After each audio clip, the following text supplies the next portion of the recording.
pourquoi j'ai bu, pourquoi je suis drogué. Je crois que c'est parce que de toute manière, je suis une nature excessive et que si je fais un truc, je le fais trop.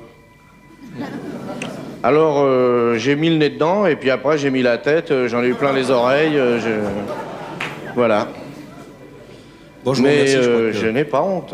C'est ça qui est pire. Et alors, écoutez Coluche, vous savez que vous êtes un leader d'opinion, que vous le vouliez ou non. Il y a plusieurs millions de téléspectateurs qui vous regardent ce soir. Comment avez-vous fait pour vous en sortir? Eh ben, j'ai des amis qui m'ont aidé. Et puis, ben voilà, j'ai arrêté. Au début, c'est horrible. Et puis, au fur et à mesure que le temps passe, ça devient de plus en plus dur. Et puis, on recraque un petit peu. Et puis, on se rarrête un petit peu. Et puis, on replonge. Bon, moi, j'ai arrêté de boire un jour. J'ai failli me noyer dans un caniveau. Je me suis dit que bon, c'était peut-être le moment de s'arrêter. J'ai arrêté la drogue à un moment où j'allais y jouer ma vie et ma carrière. Et que j'ai pas eu envie de ça. Et puis, bon, c'est très dur de s'arrêter, il faut avoir des copains qui vous aident. C'est sûr, dans tous les cas.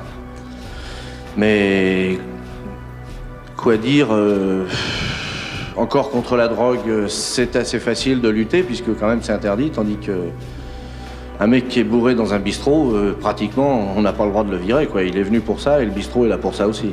Ouais. Alors que moi, il y a 10 ans, quand on faisait les premières interviews avec toi, je faisais des chansons où je disais mélancolique anonyme parce que je voulais m'enlever la vie, parce que je croyais que j'étais à terre.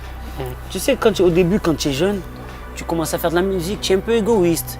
Tu parles de tes problèmes à toi pour essayer de faire, pour faire kiffer les jeunes du quartier. Ou, tu vois, tu es un peu égoïste, c'est que dans ça. Tu captes pas l'impact de tes textes dans ta famille aux personnes qui t'aiment vraiment pour de vrai. Tu vois? Et c'est vrai que... j'avais jamais fait gaffe à mes parents, mes frères et sœurs et tout. Sauf à partir du succès. Quand il y a des gens qui viennent voir ton père et qui disent ton fils, vraiment, tu dois être fier de lui, c'est un exemple, il est gentil, il chante des choses bien, nanani, et que ton père il vient te le ressortir alors qu'il parle jamais, tu connais les papas, il parle pas. Et comorien encore. Tu connais bien les Comoriens en plus. Ouais. Et quand il vient te voir et qu'il te dit je suis fier de toi avec presque les larmes aux yeux, gros, ça c'est les vrais trucs, ça. Ouais. C'est les vrais trucs, c'est pas le mec de la street qui te dit ouais, ton couplet, ouais. Non, ça c'est les vrais trucs. Quand ta mère elle est là, elle te regarde, que tu es sur scène, j'avais mis une vidéo sur Instagram où ma mère elle commence à danser et que tu la vois à son visage qu'elle est heureuse et fière. C'est ça le plus gros disque de platine, de diamant, ou la plus grosse crédibilité, ou le plus gros tout, c'est ça. Et ça je l'ai appris avec le succès. Ouais. Parce que quand j'ai vu mes parents comme ça, j'ai dit, en fait, c'est ça qu'il faut. Bah oui. Il faut qu'avant qu'ils soient enterrés, on leur mette le linceul et ils ont ce sourire en se disant, j'ai réussi. Avec tout ce que j'ai galéré, j'ai réussi. Au moins, regarde, lui là, il est là et j'ai fait mon travail. Tous les jours, nous tous dans la vie, on vit en équilibre. On joue avec les responsabilités, on jongle avec les responsabilités, on jongle avec les relations humaines avec les gens, parce que tu dois gérer le caractère de l'autre, parce que tu travailles avec lui, tu sais que lui il est un peu comme si, mais tu dois gérer la relation en couple, on parlait, tu dois gérer tes enfants, tu dois gérer ton travail, tu dois gérer entre est-ce que je dois me faire plaisir ou est-ce que je dois faire de l'argent, parce qu'à un moment donné, la réalité de la vie te dit, oui c'est bien, tu te fais plaisir comme quand tu avais 16 ans. Il faut payer le loyer, il faut payer ici, les couverts, tous ces trucs-là. Donc tous ces trucs-là font qu'on vit en équilibre. Le succès des autres contribue au mien et m'enlève rien. Il faut pas. C'est pas une part de gâteau, c'est de la contagion. Plus les gens sont heureux, plus tu as de chances de l'être. Plus les gens ont du succès, plus tu as de chances d'en avoir. Donc j'ai réussi à calmer mais quand j'étais adolescent, j'étais. Tu sais, le petit. Quelqu'un qui sait rien mais qui pense tout le temps, qui a plus d'opinion que de connaissances, j'étais cette personne détestable. Parce que il y a un sentiment que personne veut se sentir mal. Mais quand tu te sens mal, c'est le sentiment le plus honnête qui existe, parce que quand tu te sens mal, t'as pas le choix de te sentir mal. Tu peux pas, tu sais, tu peux faire semblant d'être heureux. Quand tu te sens mal, tu peux pas faire semblant d'aller bien. Quand tu te sens, mais donc t'es totalement connecté avec toi-même, et je trouve que t'es plus connecté avec les autres humains aussi, parce que tu peux pas, encore une fois, tu peux pas faker, tu peux pas frauder. Donc quand tu te sens mal, tu comprends tous les gens autour de toi qui se sentent mal, et c'est ça peut-être. La tristesse a ça de joli qu'elle rapproche. Tous les événements tristes que tu as vécu dans ta vie, tu as un souvenir au moins d'une personne qui, putain, elle était là. Et tous les gens qui ont été là pour toi quand ça allait mal, c'est des gens qui comptent, mais ils t'appellent dans le milieu de la nuit, tu y vas, tu vois. Les gens qui tu t'es amusé, ouais, c'est chouette. Mais quelqu'un qui était là quand ça chiait vraiment, ça, c'est une personne qui devient là. Et donc, ces sentiments-là, ils sont justes, ils sont sincères et ils sont inspirants parce que tu es obligé de trouver une solution. Quand ça va bien, tu ne penses pas à trouver une solution. Tu en profites. Quand ça va mal, tu dois chercher, tu dois réfléchir plus. Et moi, je pense que c'est un bon lien entre tous les êtres humains. Et je pense aussi, surtout, que la tristesse, c'est important.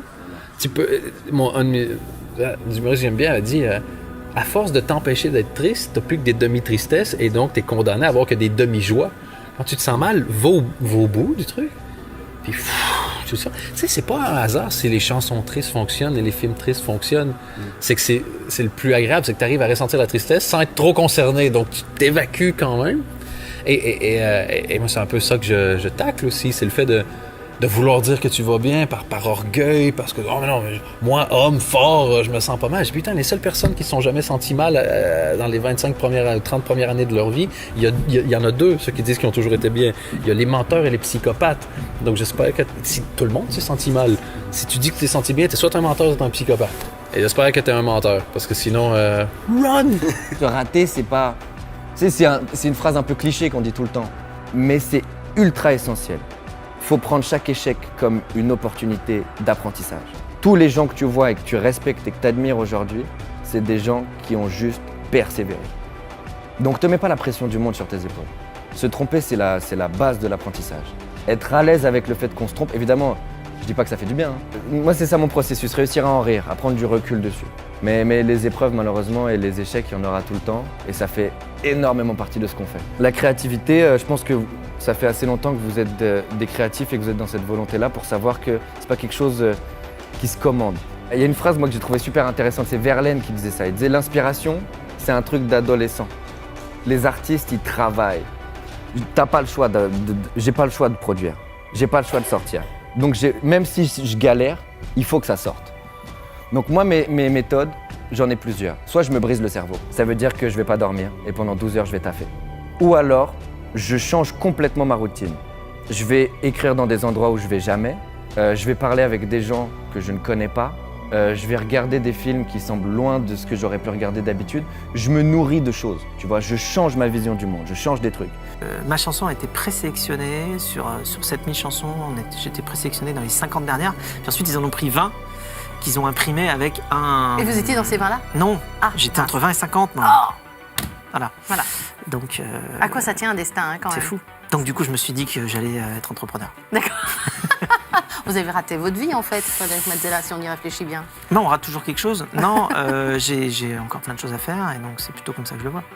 On décide de mettre son énergie sur différents projets. Je pense qu'il faut d'ailleurs alterner aussi, mettre son énergie sur différentes choses, pas toujours les mêmes. Donc un accent musique, un accent entrepreneuriat, peut-être un accent autre chose. On passe notre temps à jouer dans la vie, à faire des interactions. En fait, c'est un peu du jeu. Tout est un peu du jeu. Et donc du coup, ce qui m'intéresse dans le jeu, c'est la dynamique. C'est pourquoi telle personne ou telle entité va agir dans telle direction. Et un jeu, ça marche justement avec des interactions entre les différentes personnes où chaque personne est motivée par son propre... pas son propre intérêt forcément, mais en tout cas à sa propre motivation qui l'a fait progresser dans le jeu. Pourquoi tel acteur agit dans telle direction et pourquoi c'est compatible ou pas avec les volontés de tel autre acteur. Et donc en fait on finit par se rendre compte que tout est un jeu en fait, et un grand jeu. Alors après c'est Lelouch qui disait que le plus grand scénariste du monde c'est Dieu, parce qu'il a fait croire à 7 milliards de personnes qui sont les personnages principaux. Mais ça aussi c'est un jeu, c'est un grand jeu où chacun croit qu'il est le personnage principal, c'est quand même fort ça. Je laisse rien au hasard, je peaufine, je suis minutieux, méticuleux, je m'entoure de gens, de producteurs que je kiffe, je suis allé chiner des producteurs dont je voulais le son, je travaille avec des musiciens, vraiment je veux un truc qui soit, et je veux pas qu'il y ait un morceau qui se ressemble pour l'instant, j'avais un fil narratif dans ma tête, je voulais construire mon album d'une manière, tu vois, particulière. Pour l'instant, ça fait bientôt 2 ans que je suis dessus, je suis complètement obsédé par ça, tu vois, à en devenir fou. J'ai eu des passages à vide terribles où je me suis dit j'arrête, c'est trop dur, tu vois. Mais vraiment, je me faisais des crampes au cerveau, tu vois, je me suis mis dans le rouge tellement de fois. Mais j'ai bien fait de pas lâcher parce que j'ai vraiment un projet dont je suis fier. Je peux te dire que c'est flippant de venir la première fois sur scène devant 5 personnes. c'est pire que de jouer à l'Olympia devant 2000. Quand tu joues devant 5 personnes, tu vois tous les visages, tu vois les yeux qui te regardent et qui sont là, qui disent c'est nul. Bah je peux te dire, t'as intérêt de les affronter là. Et la seule manière de les affronter, c'est d'être convaincu que t'es fait pour ça. Et que c'est eux qui se trompent et qu'à un moment donné, ils vont se marrer. J'ai fait nounou, je travaillais au McDo, je travaillais au Starbucks des Halles. T'as deux options, tu fais comme moi et tu te lèves, tu fais un taf où t'es dégoûté, tu te retrouves le matin à te réveiller, écouter un patron qui te prend la tête, ou alors t'essayes de t'en sortir, tu vois, parce que tu sais faire. J'ai pas envie de me réveiller et d'être dégoûté de me réveiller. Je vois des fois dans le métro les gens qui se lèvent et qui sont dégoûtés. Ils se disent, je vais aller à la Défense avec mon attaché-caisse, l'autre il va me casser les couilles. Rentrer chez moi, ma femme elle doit me tromper sûrement. J'ai des objectifs, je sais que je vais les atteindre, mais si je t'en parle, tu vas te foutre de ma gueule. Tu vois, j'ai envie de libérer un peuple, j'ai envie de créer un vaccin, j'ai envie de... Non mais plus sérieusement, dans ma tête, à chaque fois, les gens me disent « Ouais, mais regarde ce que tu fais un Bataclan, il y a un direct, tu fais des films au cinéma, tu fais des trucs, machin. » Moi, j'ai rien fait, frère. Encore, franchement, il y a tout à faire. Il y a tout à faire et j'apprécie pas encore ce que j'ai, c'est un défaut. Je suis déjà en train de préparer l'étape d'après. Avant toute chose, avoir un message qui soit personnel. Dire quelque chose de personnel. Les trucs impersonnels, ça ne marche pas. Parce que c'est mal dit. Parce qu'on comprend rien, parce que le mec qui le dit, il ne comprend déjà pas ce qu'il veut dire.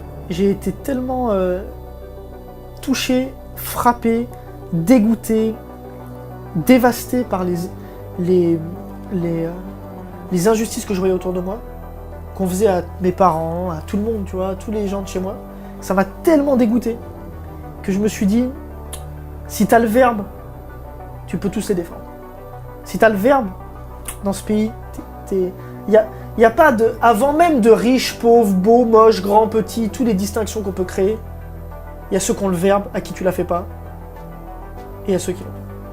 Mais malheureusement, on s'écrasait trop devant le verbe, tu vois. Et ben moi, je pense que, pour être très sincère avec toi, je pense que c'est ça en fait qui m'a fait, étant très gamin, je parle ça il y a 15-20 ans, c'est que dès mon enfance, dès ma petite enfance, je savais le poids des mots et à quel point les mots ça pouvait être super dangereux, super grave, et à quel point nous on se faisait baiser avec ça, tu vois. D'une certaine manière, je le conscientisais pas comme ça, mais il fallait avoir le verbe pour tous les autres qui l'ont pas. Quant à ça, franchement, tu peux passer entre toutes les mailles du filet. Moi j'ai pas peur. Faut pas avoir peur de l'obstacle, sinon l'obstacle il est déjà là. Comme dit Nietzsche, si tu regardes l'abîme trop longtemps, tu es dans l'abîme. Pour moi, j'ai toujours dit, pour avancer, il faut être ambitieux et se fixer des objectifs élevés. Parce que se fixer des objectifs que tu sais que tu vas atteindre, tu progresses pas, tu stagnes et pendant ce temps-là, il y en a d'autres qui travaillent. Parce qu'il n'y a pas que toi qui veux être le meilleur, il y en a plein qui veulent être le meilleur. Et pas avoir de regrets, me dire que bah, j'avais ce potentiel-là, mais j'ai pas donné. Ou j'aurais pu faire ça, mais parce que j'ai pas fait ça, et bah, j'ai pas eu ça. Non, je veux tout faire pour, à la fin de ma carrière, quand j'aurai des enfants, dire à mes enfants, moi j'avais un rêve et j'ai été jusqu'au bout de ce rêve et j'espère que vous aussi vous aurez des rêves et vous irez jusqu'au bout.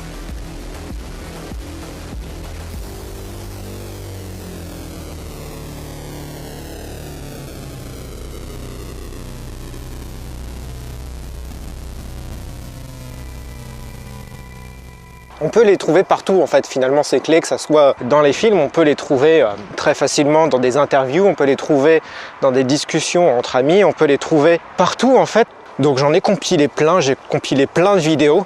Vous allez les recevoir dès lors que vous êtes inscrit, vous allez les recevoir une par jour. Une clé pour avancer plus vite, une clé pour être plus efficace, une clé pour être persévérant, une clé pour être optimiste, une clé pour avoir confiance en soi. Donc si vous appréciez ce format-là des 10 clés de la réussite, vous allez aimer justement ce format-là puisque ça vous permet de recevoir une clé et de bien la comprendre puisqu'il y a aussi un petit texte explicatif qui vient avec dans le mail, juste en dessous pour s'inscrire. Mais surtout, restez déterminés à réussir. Salut!